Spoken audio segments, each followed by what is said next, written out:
My name is Elena Brooks, and I was 35 when I realized my family had stopped calling me for help and started treating my bank account like a public utility. The message came at 6:42 on a Monday morning, before I had made coffee, before my daughter Ava had come downstairs for school, and before I had decided whether the heavy rain outside meant traffic would be impossible. Mom, your dad's card got declined at the pharmacy. Can you send $184? We'll replace it Friday. There was no question mark. There had not been one in years. I stood in my kitchen with my phone in one hand and a lunchbox in the other. I could hear the refrigerator humming and the rain tapping the window. The amount was not dramatic. That was why I almost sent it automatically. $184 was the kind of number that could disappear inside groceries, gas, a prescription, a school field trip. It was small enough to sound cruel if you paused over it. But then Dad called. "We're at the counter," he said. "Your mother already told you. It's only until Friday. Only until Friday." My family had a language for emergencies. A late prescription was only until Friday. A car repair was only until the insurance check. A utility bill was only until the next contract payment. My brother's short rent was only until his overtime cleared. My sister's daycare gap was only until her tax refund arrived. Each sentence carried a date that rarely survived contact with reality. I opened my banking app.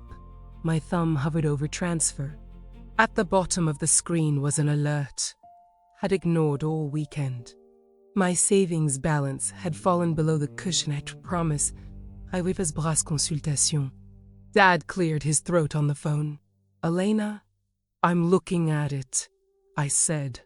Across the kitchen, Ava appeared in the doorway wearing one sock and holding her math folder. She was 12, old enough to understand when adults got quiet around money, and young enough to assume quiet was normal. "Can I bring lunch money for Friday?" she asked. The question was ordinary. It should not have felt like a test, but it did. I sent the pharmacy transfer. Then I opened a new note on my phone and typed, "Monday, Dad, pharmacy, $184, promised Friday." It was the first transfer I logged on purpose. By the end of that same day, my brother called about a tow truck.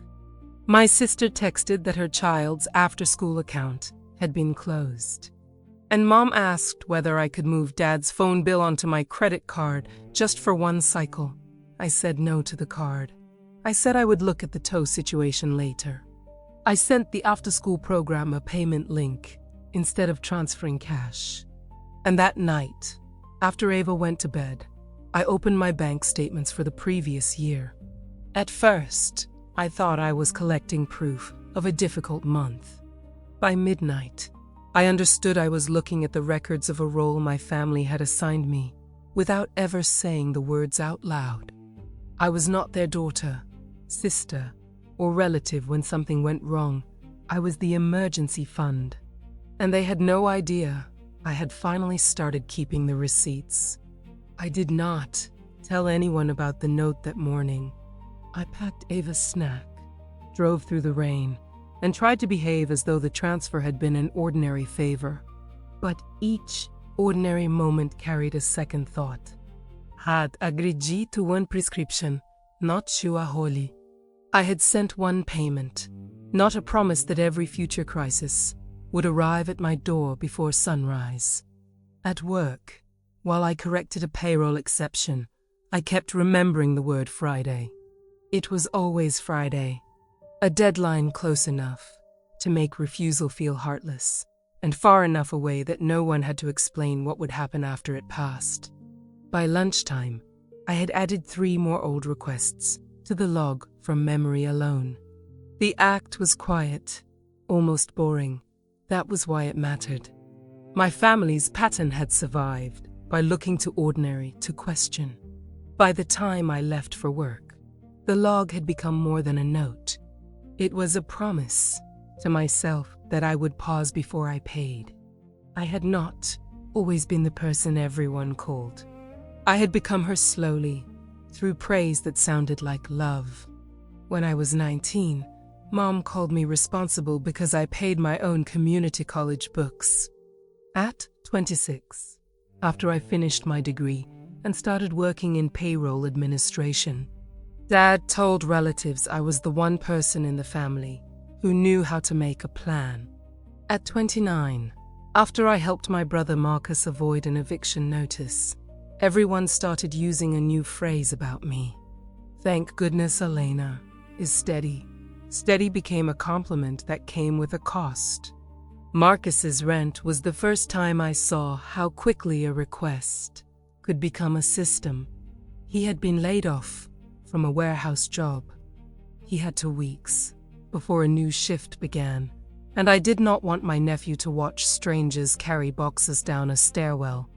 I sent $700 and wrote a note in the memo line, temporary help. Dad paid me back $100 1 month later. Mom explained that the rest would come when things settled. Things did not settle. They rearranged themselves around the fact that I had made the crisis disappear. The next request was a dental balance for Mom, then a repair for Dad's truck, then a school uniform order for my niece, then a utility bill that had supposedly been paid but had not. The amounts changed. The emotion did not. Every request arrived wrapped in a reason I could understand.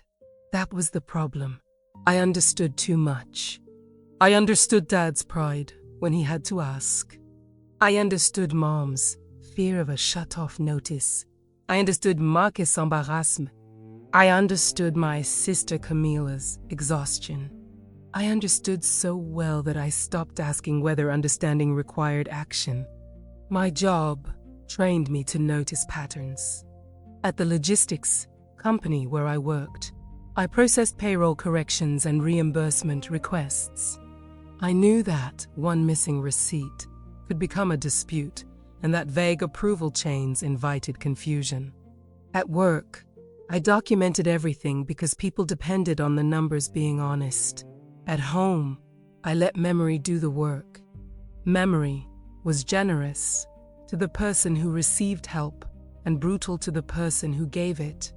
The giver remembered the transfer, the call, the tension after sending it. The receiver often remembered only that the problem had been solved. By the time Ava was 11, I had started delaying requests by an hour.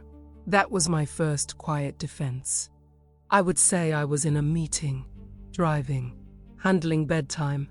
I hoped the delay would give someone else time to solve the problem. It rarely did. Instead, the requests became louder. Mom would say, "Your father is stressed." Marcus would text, "I hate asking, but there's literally no one else." Camila would add, "The kids are involved," as if the presence of children erased the need for consent. The morning of the pharmacy transfer, I did not just see $184. I saw years of small rescues arranged in a line behind it. I saw how every emergency had taught them the same lesson. Call Elena first. Call Elena fast. And do not let her have enough time to think. That night, I found an old folder of emailed transfer confirmations. I renamed it Family Emergency Log. Then I started with January. Date, person, reason, amount, what was promised. What happened, I told myself, it was only for clarity. But somewhere beneath that thought, another truth was beginning to form. Clarity was the first thing my family had never wanted me to have. The more I remembered, the more I saw that reliability had been treated as a personality instead of a resource. Nobody asked what it cost me to be the person who could answer every call. They saw the calm voice, the job with benefits, the car that started, the apartment where there was always food in the pantry. They did not see the nights I delayed my own appointments. the small deposits I skipped, or the way I calculated every purchase twice, because some message might arrive before payday. I had helped because I loved them, but love had become the explanation for why no one else had to create a cushion. The log did not make me less caring. It made my care measurable enough to protect. I began to see that being dependable did not require being endlessly available, even to people I loved. The first month I logged was January. I thought it would take 20 minutes. It took almost 2 hours. There was $96 for Dad's electric bill after a winter storm, $240 for Camila's car insurance because she had used the payment money for groceries, $315 for Marcus's brake pads, $68 for Mom's prescription plan, $122 for a babysitter Camila needed during a late shift. None of it looked extraordinary alone. Together, it looked like a second household budget I had never agreed to manage. I opened each bank statement beside my calendar. Then I searched texts and emails for the original requests. The messages created a second story. They showed not only money but pressure. Mom, don't make your father feel worse about this. Marcus, I'll pay you as soon as payroll hits. Camila, please don't tell Mom I asked. She's already overwhelmed. Dad, we're family. We'll make it right. I copied nothing emotional into the log. I kept the words in a separate tab called Context. The main sheet stayed plain: transfer date, amount, recipient, reason, repayment date, repaid amount, outstanding balance. By the time I reached May, I had a headache behind my eyes. The total was not a number anyone would put in a headline. It was $9,742.60 across 18 months. Some amounts had been repaid. Most had been partially repaid. A few had been repaid in ways that did not count as money at all. Mom had brought soup once. Dad had fixed a leaky faucet. Marcus had helped move a shelf. I appreciated those things. I did not subtract them from a transfer log. The point was not that my family owed me a perfect debt balance. The point was that I had been carrying an unspoken obligation, and every new emergency treated my capacity as a shared resource. On Thursday, Marcus called again. His car had been towed from an apartment lot after a dispute with the property manager. He said he needed $360 before fees increased. I asked one question I had never asked before. What have you tried besides calling me? He went silent. I called the lot, he said. They said it has to be paid today. Did you ask whether they have a payment plan? Did you call your union rep? Did you ask the property manager to release the hold? Elena, I don't have time for a checklist. There it was, the real conflict. He did not want help solving the emergency. He wanted help that removed it from his hands. I can call the property manager with you after work, I said. I'm not sending money until we know what options exist. Marcus's voice cooled. So you're punishing me because you made a spreadsheet. I had not told him about the spreadsheet. Who told you I made one? I asked. He hung up. 10 minutes later, Mom texted, "Why are you tracking what you do for family? That feels hurtful." I stared at the message for a long time. They did not object to the transfers. They objected to the record. That was when I knew the log was not making the situation worse. It was making the situation visible. As I worked through the statements, I noticed a pattern in the timing. Most emergencies appeared near the end of a billing cycle, after a due date had already been missed, or after someone had made another purchase first. That did not make every request dishonest. It made them avoidable in ways no one wanted to discuss. I wrote a separate list called Options Not Tried: Payment Plan, Extension, Direct Bill Payment, Community Assistance, Employer Advance, Conversation with Landlord.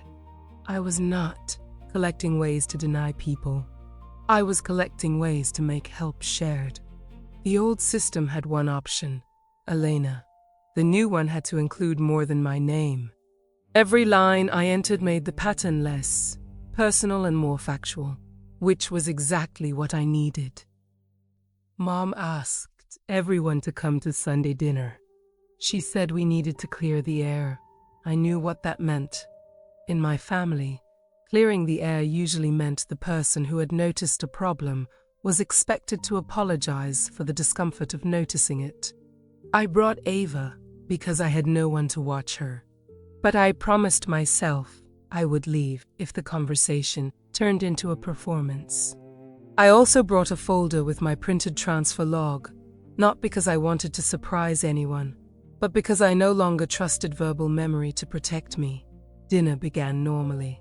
Roast chicken, rice, Dad complaining about rain gutters, Camila talking about a client at her salon, Marcus avoiding my eyes. Then Mom set down her fork. Elena has been keeping a ledger of family help, she said softly. And it has made people feel judged. Ava looked at me. I gave her a small smile and told her to take her plate to the living room. Dad leaned back. No one has ever forced you to help. I know, I said.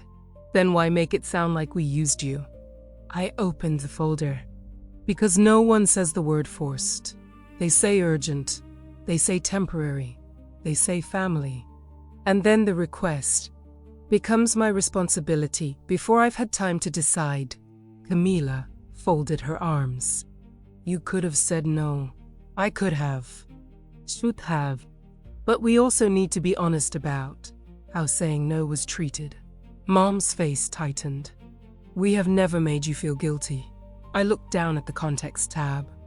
I had not planned to read it, but I had saved the messages for a reason. On March 10th, you wrote, Please devilo prawn Juni 9th. You wrote, Your father will be devastated if you refuse. On August 18th, you wrote, You know you're the only one who can fix this. Nobody spoke. Dad said, Those were emotional moments. Exactly, I said. They were emotional moments. And that is when I was expected to make financial decisions quickly. Marcus pushed his chair back. So what? You're cutting everybody off now. No, I'm changing how requests happen. I passed each of them a one-page sheet. It was not a bill. It was a process. Any request for money had to be written. The amount, purpose, deadline, other options tried, repayment expectation, and whether the person could make a payment directly to the company had to be clear. I would not transfer money same day because someone else had waited too long. I would not put recurring family bills on my card. And I would not accept guilt as evidence that a cost belonged to me. Mom read the page as if it had insulted her. This is not how families work, she said. I felt the old impulse to soften everything, to apologize for having paper, to say it was only a suggestion. Instead, I said, it is how I need our family to work if I'm going to keep helping without resentment. Dad looked at the total on the transfer log. For the first time, his expression changed, not because he had never known there were transfers, because he had never seen them all in one place. After dinner, I sat in the car for 10 minutes before starting the engine. I could still hear Mom's voice saying forms were not how families worked. But I had spent years watching my family use informal rules. The person with the least discomfort delayed the conversation. The person with the most stability covered the cost. The person who asked a question was accused of changing. My one-page process was not an attack on family. It was the first honest rule I had ever offered. When Ava climbed into the passenger seat, she asked whether I was okay. I told her I was thinking. She said, "You think a lot when people want something." I smiled sadly. Even she had noticed the difference between being asked and being cornered. I put the folder back in my bag and drove home knowing I had not started a war. I had started a record. The argument after dinner lasted less than 20 minutes, but I replayed it for days. Mom called the process cold. Marcus called it controlling. Camila said I had made everyone feel like a charity case. Dad said families should not need forms to help each other. I heard every sentence as a different version of the same accusation. Your boundary has changed the role we assigned you. The hardest part was that some of their feelings were real. Marcus was embarrassed. Camila was scared about what would happen when her next crisis came. Mom was afraid that if I stopped stepping in, she would have to admit how much she had been mediating without solutions. But real feelings did not make the system fair. The next morning, Mom sent a long message. She said I had humiliated Dad by reading private texts. She said I had made Marcus feel small. She said Ava should not have been there. I wrote a response, deleted it, and then wrote a shorter one. I am not asking anyone to feel small. I am asking everyone to be specific. I will not apologize for keeping a record of money I sent. I want relationships that do not depend on pressure. She did not reply.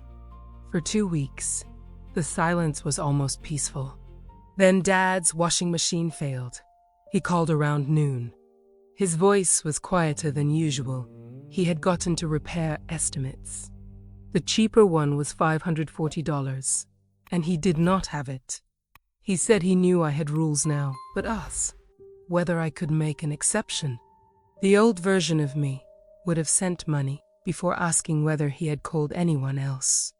The new version of me asked, "What options did the repair company give you?" Bedside. Monthly payments. What can you put toward it? 200. Can Mom contribute? A little. Then send me the estimate and the payment link. I can consider helping with a portion after you've set up the plan. There was a long pause. You really mean it? He said. Yes. He sent the estimate. Mom contributed $120. Dad used $200. The repair company put the remaining amount on a 3-month plan. I paid $110 directly to the company after Dad showed me the confirmation. It was not dramatic. Nobody thanked me with a speech. But the pattern changed in a way I could feel. Dad had made calls before calling me. He had accepted a payment plan. Mom had contributed instead of narrating helplessness. I had helped without becoming the entire solution. That should have felt like proof that my boundary worked. Instead, it made me sad because it showed how many prior emergencies had contained options nobody explored while I was available. My family had not always needed an emergency fund. They had needed someone willing to stop being one. The washing machine repair taught me something else. Direct help felt different from open access. I could see the invoice. I could see Dad's payment. I could see the date. There was no secret gap where everyone assumed I would fill whatever remained. When Dad called after the repair was finished, he sounded almost proud that he had arranged the plan. I wanted to tell him he had always been capable of that. Instead, I said I was glad it worked out. Boundaries did not need to become lectures every time they succeeded. Sometimes the best proof was a problem solved without leaving me depleted. The difference between rescue and support was finally becoming visible to me in ordinary decisions. The real test came from a charge I had not sent at all. On a Friday afternoon, I received an email from my credit card company, a recurring payment to Oak Ridge Family Mobile had been processed for $287.19. Oak Ridge was my parents' phone account. I had helped them once, nearly 2 years earlier, when Dad's card had been compromised and the payment system was offline. I had given Mom my card number over the phone, assuming she would use it one time. I had forgotten about it because the next statement arrived during one of Ava's school fundraisers, and I had paid it without looking closely. Now I opened 18 months of card statements. There it was. The charge had continued every month. Sometimes it was $241, sometimes $287, sometimes higher because of added lines or device fees. I had paid it without seeing it because the account was buried among subscriptions, gas, school expenses, and groceries. I called Mom. "Did you know the phone account was still on my card?" Her silence lasted too long. "Your dad thought you knew," she said. I didn't. It was only until things stabilized. The phrase made something inside me go still. I did not raise my voice. I asked for the account login, the carrier statement, and the date the card had been added. Mom sent them after an hour. The documents showed that Dad had added a tablet line for himself and a phone upgrade for Marcus 3 months earlier. The total had grown while no one mentioned it. I called the carrier and removed my card from future billing. Then I sent a message to the family group chat. I found an active recurring phone payment on my card. It has been removed effective today. The account balance and future charges need to be managed by the account holders. I'm sending the last to statements so everyone knows the amount and due date. Marcus replied first. I didn't know Elena was paying for that. Dad replied, "We will handle it." Mom sent me a private text. "You could have handled this quietly." I looked at that sentence until I understood why it hurt. Quietly, in my family, had never meant calmly. It meant invisibly. It meant no record, no shared information, no opportunity for other adults to decide whether they would contribute. I did not answer right away. When I did, I wrote, "I am handling it quietly. I am not handling it alone anymore." The following week, Dad moved the account to his debit card. Marcus paid for his upgrade. Camila offered to cover the tablet line for 1 month, while Dad caught up. No one celebrated. But the system was no longer hidden, and once it was visible, it became much harder to call it temporary. I spent that weekend reviewing my card subscriptions and removing anything I had not chosen. It felt almost ceremonial. A streaming service Dad had added for Ava, a storage unit Camila had used during a move, the phone account. Small charges that had survived because they were not large enough to create panic. I canceled what I could and made a list of what required account holders to act. I did not send the list with anger. I sent it with dates. That was the language I wanted to use now. Dates, amounts, choices, not blame. Not a debate about who was good or bad. Facts gave everyone a place to stand. I saved the carrier confirmation beside the transfer log because the facts deserved a place to stay. After the phone account, the group chat changed. For years, it had been a place for birthdays, recipe photos, and requests disguised as casual conversation. A picture of a flat tire, a screenshot of an overdue notice, a message that began, "Does anyone know if?" and ended with my name being tagged. Now, people hesitated. The hesitation was not cruelty, it was space. It was the moment between a problem and the assumption that I would absorb it. Camila was the first person to use the new process. Her son needed a school trip deposit, and she sent the exact amount, deadline, school link, and the portion she had already saved. She said she was short $75, and had asked her ex for half. She did not ask me directly. She asked the group whether anyone could help. I sent $40 to the school. Dad sent $20. Marcus sent $15. Camila thanked everyone. The conversation ended there. That small exchange stayed with me. It did not make anyone less loved. It made responsibility visible. Then Marcus had another car problem. He posted a photo of a repair quote with no explanation. Mom immediately called me. "Your brother is embarrassed," she said. "Maybe you can just take care of it before he has to ask." I looked at the quote. It was for $1,180 and included work that was recommended, not urgent. "What does he need today?" I asked. "The mechanic says he needs all of it.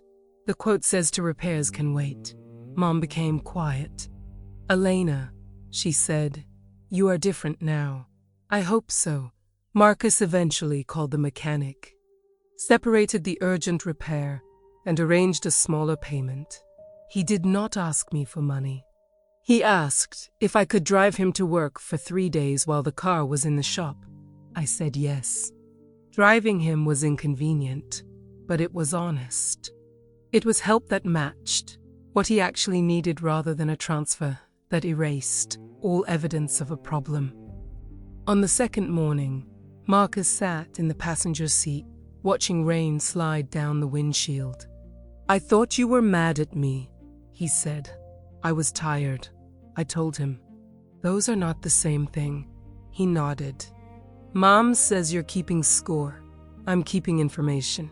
"Why?" I thought about the answer. Because when nobody knows what something costs, the same person usually pays for it. He did not speak for the rest of the ride. That evening, he sent me $50 for gas, without being asked. It was a small amount. It did not erase years. But it came with a message that mattered more. "I know you've been carrying more than I realized." For the first time, someone in my family had named the weight without asking me to pick it up again. The group chat did not become perfect. Mom still tried to translate other people's needs into emergencies. Marcus still disliked paperwork. Camila still apologized too much before she asked for anything. But the requests began to contain information instead of pressure.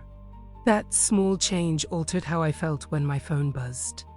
A message no longer automatically meant I had to abandon what I was doing. It could mean there was a question, a link, a choice. I had not realized how much anxiety lived inside the old expectation until it began to leave. The silence after a request became space to think, not proof that I was failing someone. Each clearer request gave me a little more trust that our family could learn another way to respond. I kept adding transfers to the log, not because I expected every number to change, but because I wanted to know whether the new rules were real. By the end of the third month, the requests had dropped. The remaining requests were clearer. Some had direct payment links. Some had dates. Some came with a note about what the person had already tried. But the total at the bottom of the sheet still bothered me. $11,406, 82, that was for the 21 months, not including the recurring phone bill. The phone bill added another $4,603.15. I did not need the number to shame anyone. I needed it because I had spent years telling myself there was no pattern. The total told the truth without raising its voice. Dad came to my apartment one Saturday afternoon. He brought a bag of bagels and stood awkwardly near the counter while Ava did homework at the table. "Your mother says I should apologize," he said. I waited. "I don't know if that's the right word," he continued. "I didn't know it was that much. You knew there were transfers." I did. "But I thought you had more room than the rest of us." The sentence was honest, and that made it painful. Having more room doesn't make it mine to give, I said. Dad looked at the spreadsheet open on my laptop. He did not ask to see it. I turned the screen toward him anyway. He scanned the rows slowly. Pharmacy, rent, daycare, utilities, tires, phone bill, school uniform, tow fee, repair deposit. I thought some of these were Marcus, he said. They were, but I was asked to pay them. He rubbed his forehead. We made you the person who could handle it. Yes, and we let that become normal. I had wanted him to say it for a long time. When he finally did, I did not feel victorious. I felt tired enough to cry. Dad sat down across from me. I can't pay all of this back. I'm not asking you to. Then what are you asking? I looked toward Ava.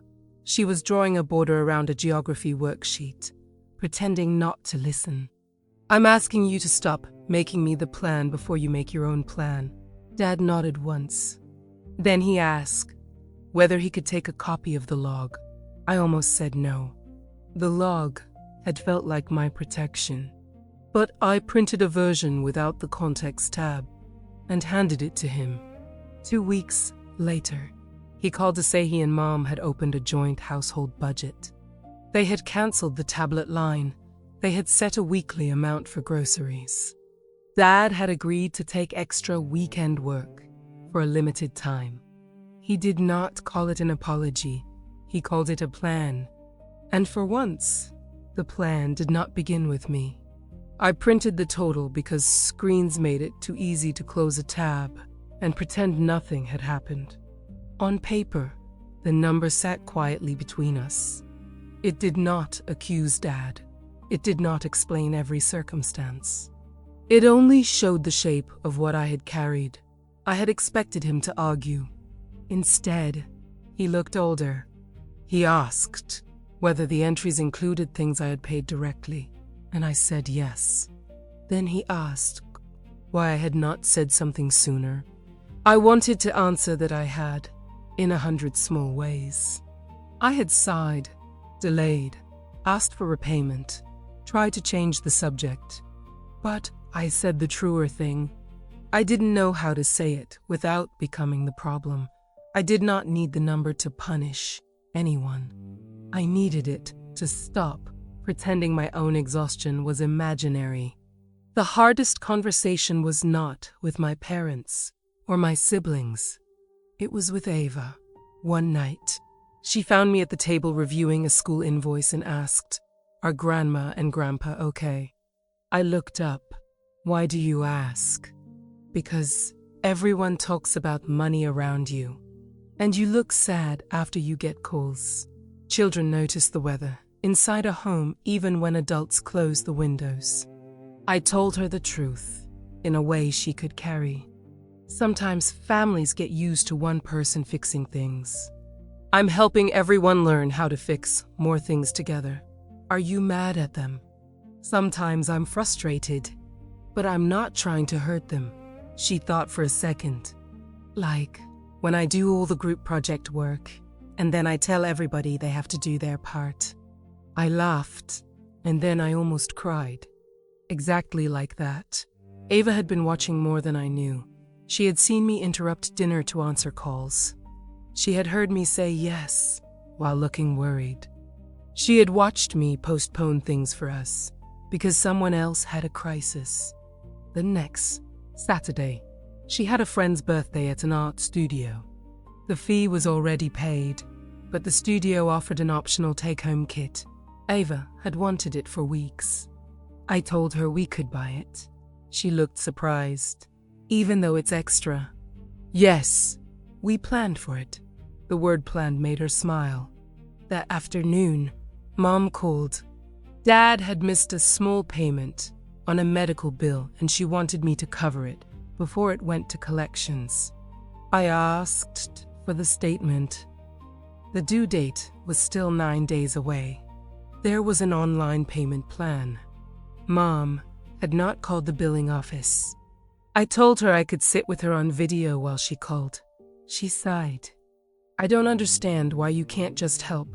I looked at Ava, who was arranging colored pencils on the floor. I am helping, I said. I'm helping you make a call that protects you next month, too.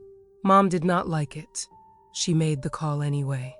The office reduced the immediate payment and placed the balance on a manageable plan. Mom called me afterward, sounding embarrassed and relieved. I didn't know they would do that, she said. That's why we ask. For years, I had believed a boundary was a closed door. I was beginning to understand that sometimes it was a different kind of help. One that returned choices to the person who had been told there were none. Ava came over and held up the art kit she had made. Can we put this on the shelf? Of course, I said. I looked at the small bright box in her hands and thought about what I wanted her to learn from me. Not that love was expensive, that love had room for both generosity and a plan. That evening, Ava and I made a small chart for her own allowance. She wanted to save for a sketchbook, give a little to the school supply drive, and keep some money for treats. We labeled 3 envelopes: save, share, spend.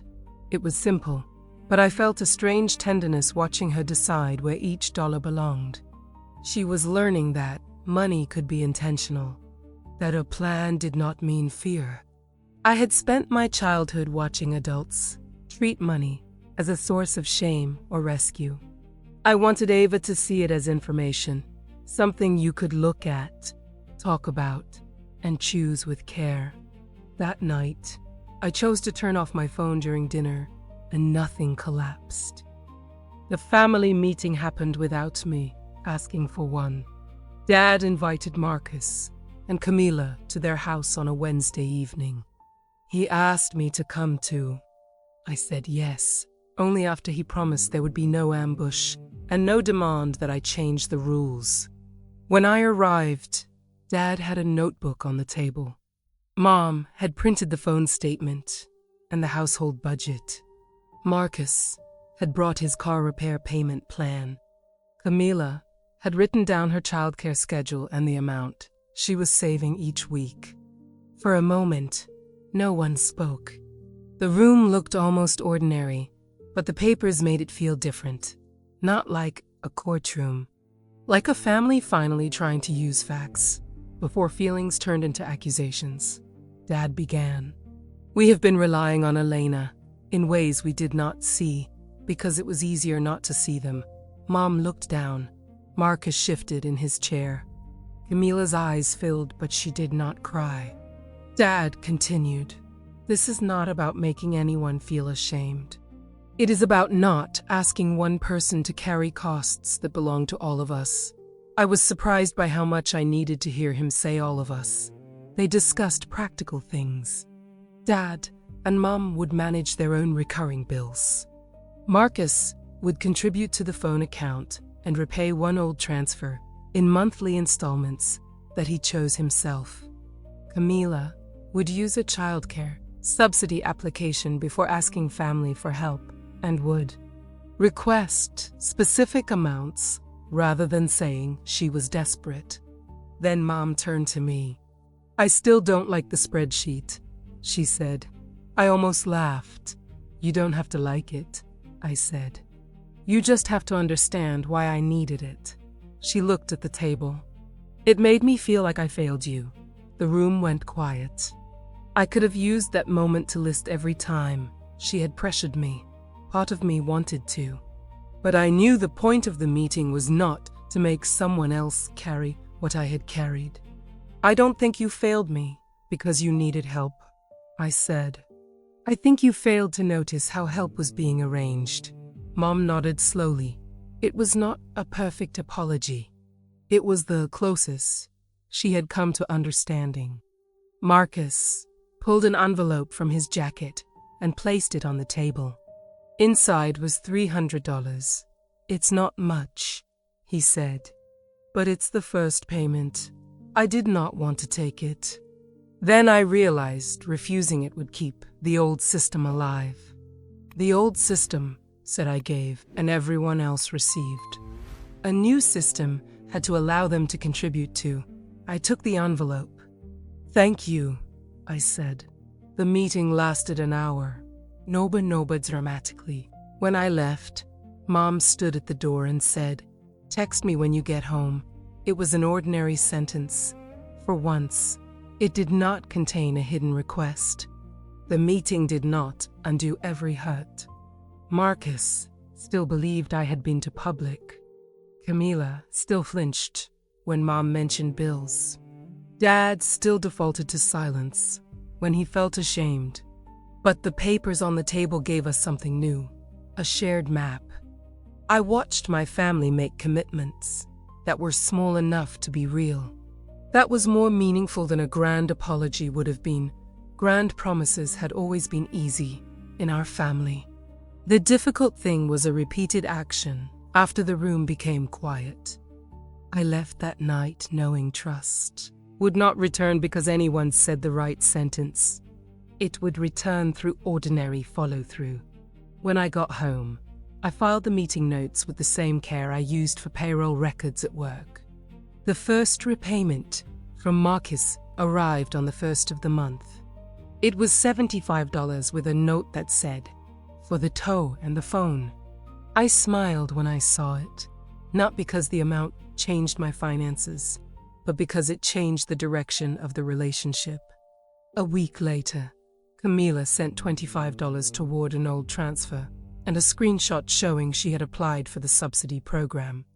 Dad sent $110 for the washing machine repair, help I had given him. Mom did not send money, but she called to tell me she had moved the pharmacy account to automatic payments from her own debit card. None of these actions erased the past. They were not supposed to.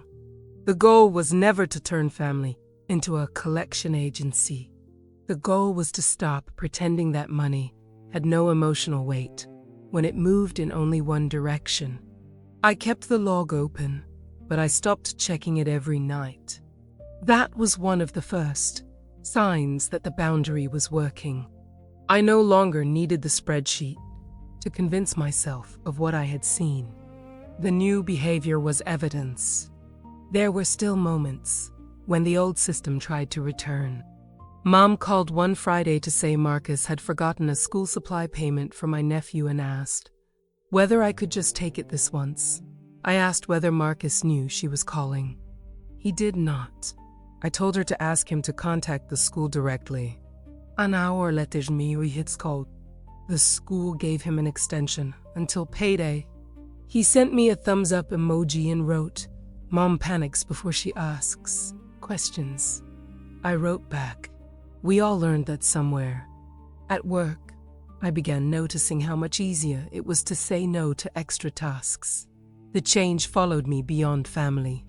When a manager tried to add a weekly report to my workload without adjusting my schedule, I asked for the request in writing and a priority list. She looked surprised, then agreed to remove another task. I had spent so long thinking boundaries belonged only in crisis conversations. I did not understand that every clear limit made room for a more honest life.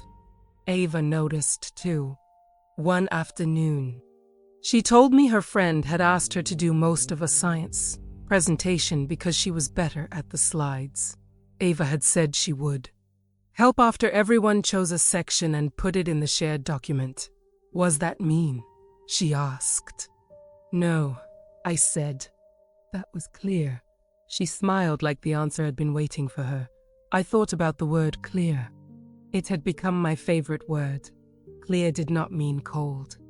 Clear meant no one had to guess whose responsibility they were holding. In the following weeks, I learned that accepting repayment was part of my own work. I had grown used to minimizing what I gave because naming it felt selfish. When Marcus sent the first installment, my instinct was to tell him to keep it. But then I imagined what that would teach him, that he could acknowledge the cost without participating in repair. I thanked him and recorded the payment. The log was becoming less like a record of loss and more like a record of changed behavior. That was the version of it I wanted to keep.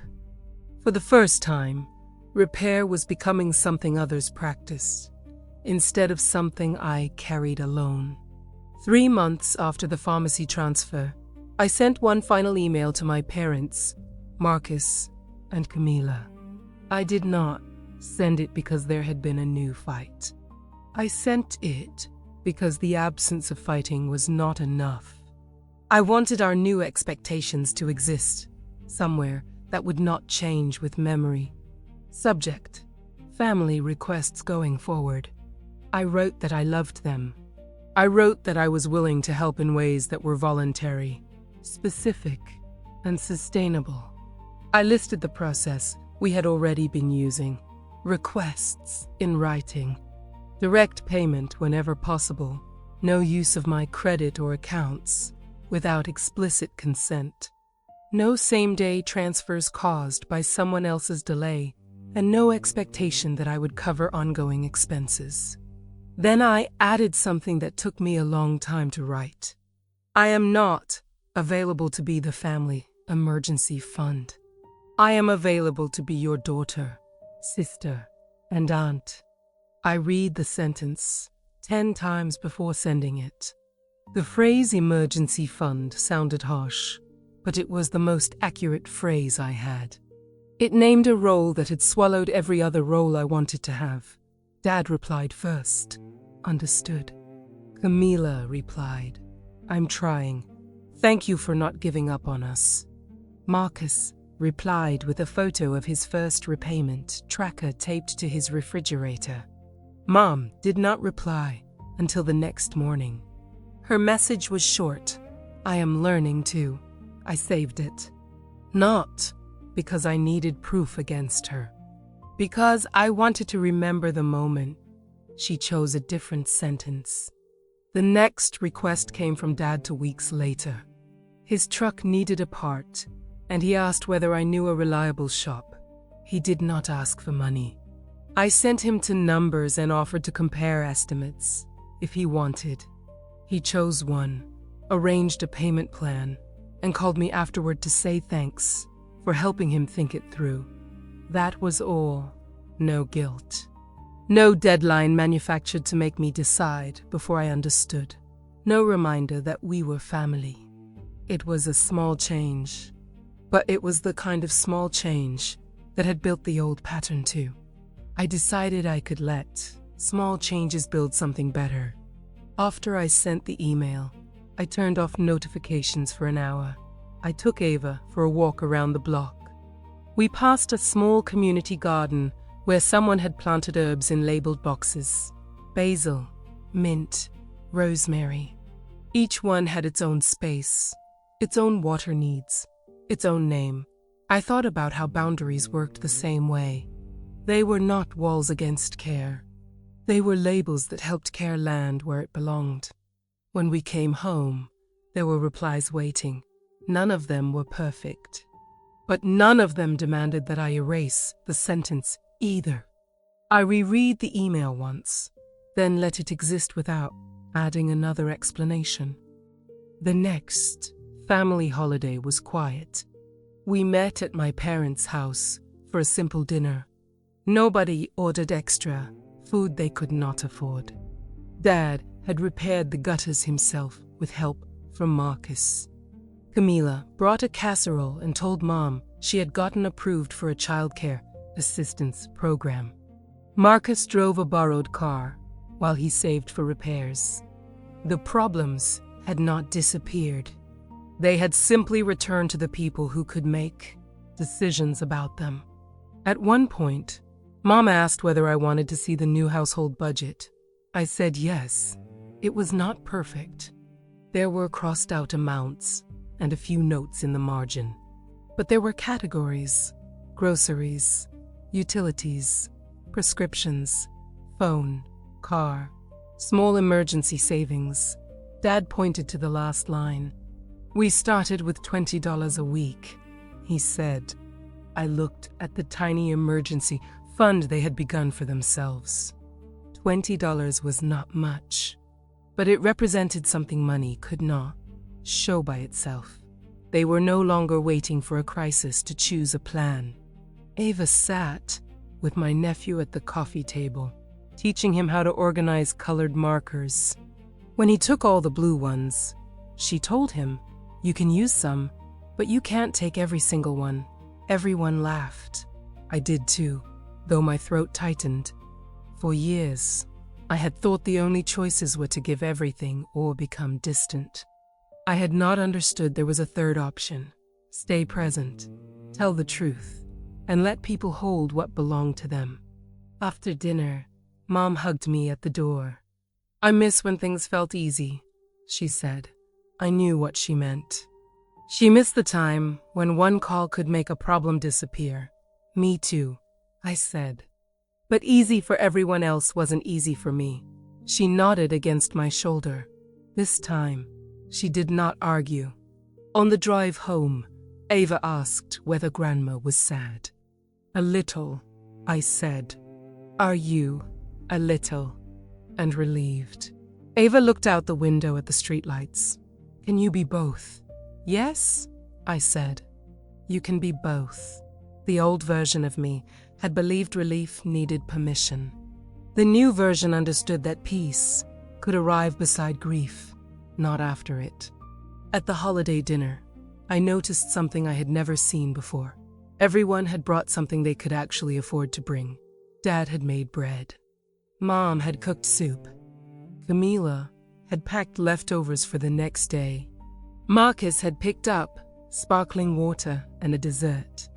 The meal was simpler than earlier holidays, but no one looked resentful. There was no hidden invoice in the room. No one had quietly ordered more than the group could cover because they assumed I would close the gap. The ordinary nature of it felt almost sacred. It was not a perfect holiday, but it was honest enough to feel like a beginning. The first month, after I sent the boundary email, no one asked me for an emergency transfer. That did not mean no one had a problem. Dad had a bill. Marcus had a car issue. Camila had a schedule conflict. Mom worried about a prescription cost. But each problem began with a different question. What can I do? What have tried? Who else can help? What is the actual amount? Those questions did not make my family less close. They made our closeness less expensive. At the end of the month, I opened my bank app and saw that my savings had grown. Not dramatically, but enough that I could move money into Ava's braces account without wondering which family crisis would empty it again. I took Ava to the orthodontist the following Tuesday. We sat in the waiting room while she filled out a form about her favorite color. She chose teal. Then she looked up and said, "You don't seem worried today." I smiled. "I'm still working on it." That was the truth. Boundaries were not one speech, one spreadsheet, or one email. They were a practice, a way of refusing to confuse urgency with obligation, a way of remembering that generosity could be chosen instead of extracted. When we got home, I added one final line to the family emergency log. Status: new process active. Then I closed the file. Not forever. I was not naive. Families could slip back into old habits. People could panic. I could be tempted to rescue before I thought, but I had changed one thing that mattered. I had stopped being available by default. And in the space that created, I had become available for the people and plans that were mine too. For Ava, for my work, for a savings account that did not carry anyone else's fear. For dinners where my phone could stay face down. For help that came with consent, detail, and a choice. I used to think love meant being the person everyone could call. Now, I knew love also meant teaching people not to build their lives around your silence. The emergency fund was never supposed to be a person, and I was finally done acting like one. A month later, I reopened the log only once. I wanted to make sure I had not imagined the change. The entries had slowed. More important, the notes beside them had changed. Paid directly by account holder. Payment plan confirmed. No transfer requested. I sat at the kitchen table while Ava practiced a song in the next room and felt my shoulders loosen. I had not become less generous. I had become a person whose generosity had an edge, a shape, and a future. That was not selfish. That was how I could keep giving without disappearing. And that was enough for me to believe the next month could belong to us too.